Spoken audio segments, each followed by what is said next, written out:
locks, holding her against him. "You move too slow, little chick. Look what it got you." "Please, don't hurt me," said the young woman, her voice trembling.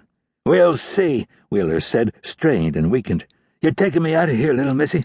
I die, you die." "Turn the woman loose, Wheeler," the ranger called from inside the door. Wheeler turned to face him, his Remington in his bloody right hand. "Oh, what, Ranger?" he growled. "You're going to shoot me again?" "Most likely," the ranger replied, his Colt leveled as he took a step forward. "Getting shot don't matter much to me now." Wheeler gestured with his gun down the front of his bloody shirt. "I'm shot to hell already." "I can get you some help," the ranger said. "Shit you can," said Wheeler. "Look at me. I'm dead. You did this, you son of a bitch." "It needed doing, Wheeler," said the ranger. "If it wasn't me, it would have been somebody else soon enough. We both know that." The dying man considered it. "Yeah, I guess so." He gave a dark chuckle and shook his head.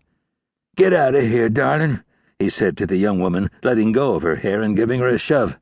"Next time, don't stand around so long." The young woman bolted away like a frightened deer. "Now, as for you, Ranger," Wheeler said. He cocked the Remington with his bloody thumb. The ranger's Colt bucked once in his hand, and the shot hit Wheeler an inch to the left of the bloody wound in his abdomen. He staggered back in a full circle along the bar, but caught himself. "God damn it," he said, pained and outraged. "You did it again." He bowed deeply at the waist.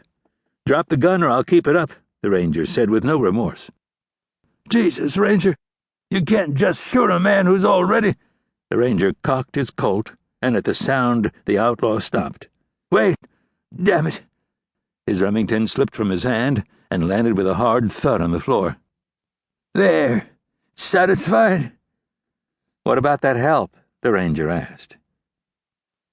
He stepped forward, keeping an eye on the bowed outlaw's hand, which was dangling near the top of his boot well. "Don't do me no favors," Wheeler moaned. "Suit yourself," said the ranger. He took a bottle of whiskey from atop the bar, uncorked it, and handed it out to the outlaw. Wheeler gave him a curious look, but took the bottle from his hand. "Figure a little kindness will get me to tell you where the snake is?" "I know where he is," said the ranger, still keeping an eye on Wheeler's bloody hand. "He's at the end of whatever trail those three are on." He gave a nod in the direction the other three outlaws had taken out of town. "Smart son of a bitch," the dying outlaw growled under his breath. He managed to take a swig of whiskey without straightening. "You're that ranger they're all talking about, the one who killed Junior Lake and his gang."